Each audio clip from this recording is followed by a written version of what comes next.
It's said to be the city with the largest Indian population outside of India. But that's no reason not to visit Durban.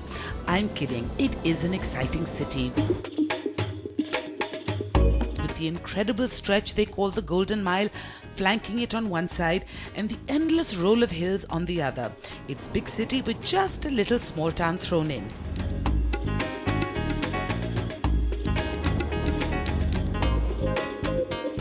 It's also a city with enormous history. These lands have been occupied for about 100,000 years. And of course, it's where a young Mohandas Karamchand Gandhi took his first steps towards changing the history of a nation. That they celebrate it too is just another thing that makes Durban one of the few places where its vast Indian population seems to have assimilated in ways we don't often get to see. And nowhere, but nowhere, is it better reflected than in kitchens across the state. Take, for example, my first stop. It's not often when traveling overseas that I would choose to begin my explorations at a place called House of Curries. In Durban, not only can you not avoid it, you really don't want to. House of Curries then is a large, open, hip place, nothing like the standard issue dank curry houses of the West I was expecting. And what they offer then is something very Indian, but something very unique to Durban too. Yes folks, I am getting ready to try my very first bunny chow. What's that you ask? Well, for starters, it's this huge thing. The bunny chow is probably one of Durban's more popular traditional foods. The history behind it is basically the migrant workers and the sugarcane cutters that came out here from India to Durban a long time ago. Basically, they needed something to hold their curries on their way to work. Right. And then they came up with the idea of a hollowed out bread loaf. And they used to put their curry in there, and then they put the lid on. And then that's how they would take it. And then they just eat it. Yes. How fun! How fun indeed. The ultimate working man's meal on the trot. A large loaf of bread, the center scooped out, filled with curry, and very good curry too. And there you have it, bunny chow. The curries are said to be adapted but actually are rich, robust and a lot like the real thing. The lamb that I started with and the chicken that I progressed to. I mean, just look at it. It's a big bowl of bread stuffed with curry. What's not to love? And really good curry too.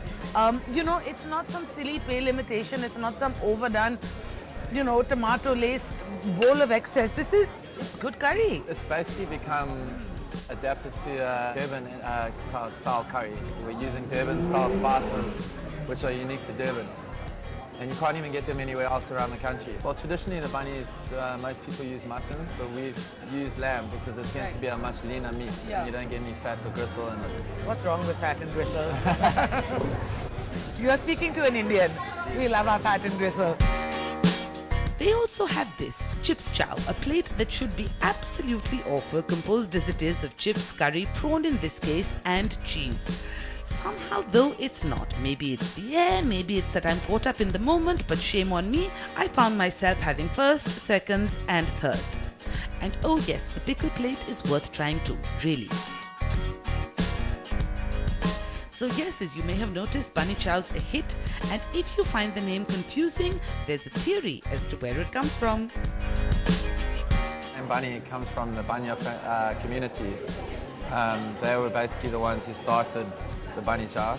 Right. And The Indian Banya community. yes. Oh wow. Yes, and since then the name's obviously caught on and spread. The Indian food in Durban has become basically one of the most popular foods. I have to say, this is delicious. It's hearty, it's familiar.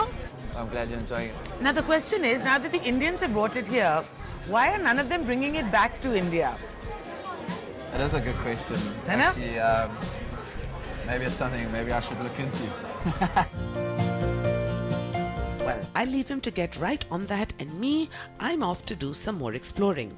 As I said, Durban offers much to see and it's well worth the time it takes to look around. Charm everywhere, and as I said, a little something for everyone, which is why I then found myself in the larger area known as 1,000 Hills.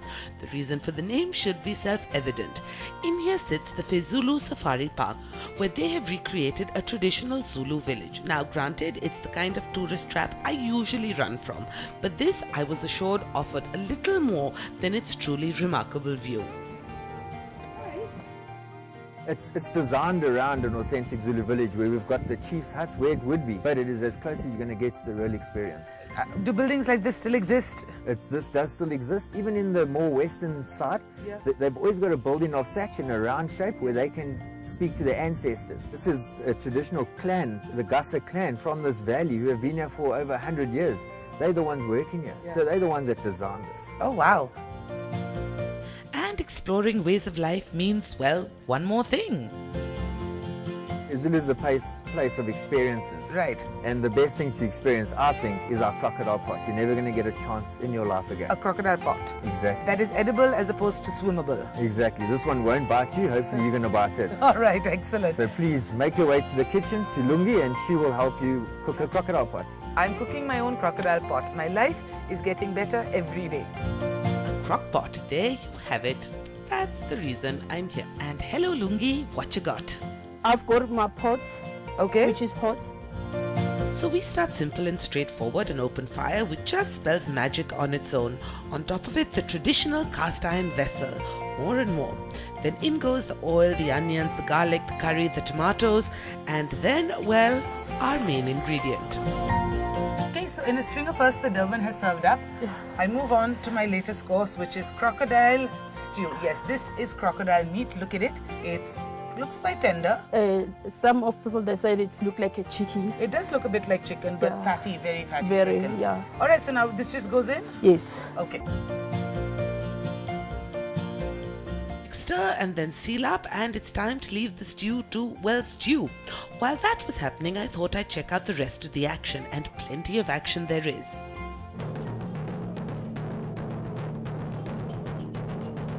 I'm sat down and introduced to a traditional Zulu dance. I was told this one tells a tale, unsurprisingly to do with first love and wedded, possibly bedded bliss. But frankly, I was tuned more into the moves themselves. They're great. Super energetic, not overly choreographed, more freestyle and fun. The tempo's high. These guys can move.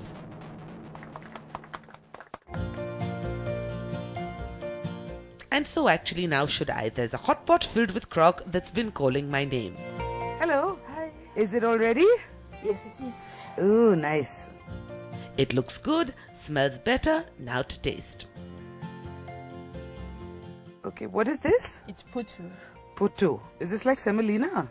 Yes, it is, but it's a dry pap, not like a stiff pap, but it's a dry.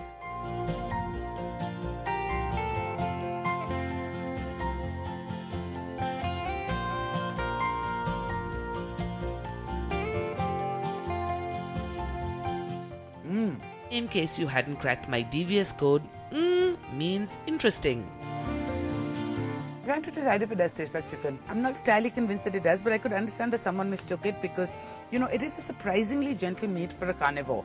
Yeah, this is great. Thank you. Thank you very much. My first crock stew. Alright then, crock done one way, perhaps it's time for some more. You see, the venue of venues on the Durban coast arguably belongs to Moyos. Just look at that, bang at the end of the pier with blue all around and the cityscape standing tall against it. This, folks, is easily the room with the best view in town. While the interiors are cheerful and kitschy, they are rendered all but irrelevant by the scene that surrounds it. So what goes best with a vista like that? This. Oh yes, this. Cool, colorful cocktails infused with local juices and berries. This is good. This is very, very good. And then it gets better because out came my lunch companions and, well, a whole lot of food. The unique thing about Moyo, I mean, we're Africa. That's what I can say. Yeah. Everything that we have is Africa. The food that we have, it's like trying to join all the African countries that we have in one. That just makes it Moyo. It's like Moyo is that's how you say is a soul. Moyo is is a passion. Moyo is a love. Whatever you touch, whatever we do, and then we put a love. Get it, Moyos is soul, so naturally to start with, the soul platter. This vast, impossible to finish array. There are the famous West Coast mussels done traditionally with white wine cream and garlic. There are chicken wings dusted with a special KwaZulu Natal dust. A little heat in there happily, but not too much. Interesting here is their spice blends are honestly as potent as ours, and you know, I mean, obviously, you know, we like to think that That's something they've learned from us, but they season less. So that's the one thing that takes a little getting used to, but A, it's better for us, God knows, and B, once you get used to it, you actually taste the spice rub in just, fresh and fun ways. And frankly, where I'm sitting, there's enough beautiful salt in the air that I don't need that much on my plate.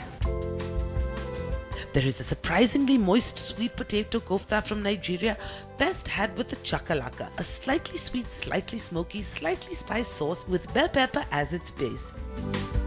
And then there's something that looks a little familiar, sounds it too. What is this? The samosas. These are samosas, which are actually the cheese and spring onion. Yeah. And then there should be the plain potato samosas also. Nice. Those are the vegetarian samosas that we serve here. And where have these come from? These have come from India. That's India, obviously, is in Durban. So this is a little flavor of the spice. They're good. They're different. I have to admit that I remain loyal to ours, but this is a very nice thing to come here and discover. We follow that up with a wonderful round of calamari that's served caramelized with molasses, harissa and peanuts, groundnuts as they're known over here. And then there are these comforting, buttery, creamy, delectably hearty pies where my old friend the crocodile makes another appearance. This could be the start of a very beautiful friendship. Of all things I never thought I'd say, crocodile pie has an all-over crocodile stew. This is delicious. So is crocodile. Who the hell knew? Crocodile pie. We make the pie pasting with the crocodile pie, so we bake it. We're using crocodile pie and some cream, some celery, onions, and whole grain mustard. So we're a modern, sophisticated restaurant. Yeah. We took all the modern things and just make everything modern here. Can't argue with that as this magnificent skewer of beautifully done kudu meat arrives. Kudu is game meat, venison in this case, and here with that hint of char outside and impossibly tender meat inside, I am utterly blown away. Also, if you've been paying attention to the weather around me, you may have noticed that's literal too. Oh, I'm gonna have much more of this. Like literally, don't even bother like with this. It's so good that you can just not as elegant, but certainly offers greater instant gratification. It's been such a wonderful meal, the setting, yes, but also the sheer fun of being introduced to so many new ingredients, new flavors and new styles, which of course brings me straight to their desserts. This first thing, a deconstructed creme brulee flavored with their local rooibos tea. It's then served with a pineapple salsa that's liberally laced with sliced chilies. Yes, sliced chilies. So, the things you learn, I thought living in India, I knew all there was to know about green chili. And then I have slices of it served with my creme brulee. That, ladies and gentlemen, let me assure you, is an absolute first. The real surprise, despite that, is the fact that I am loving it. And that I'm actually picking out all the green chili bits that I can find to have with my rooibos creme brulee. And if that wasn't enough, a souped-up version of the ultimate soul food, their traditional Malwa steamed pudding with custard, brandy and cream. Isn't that something? Then again, isn't it all something?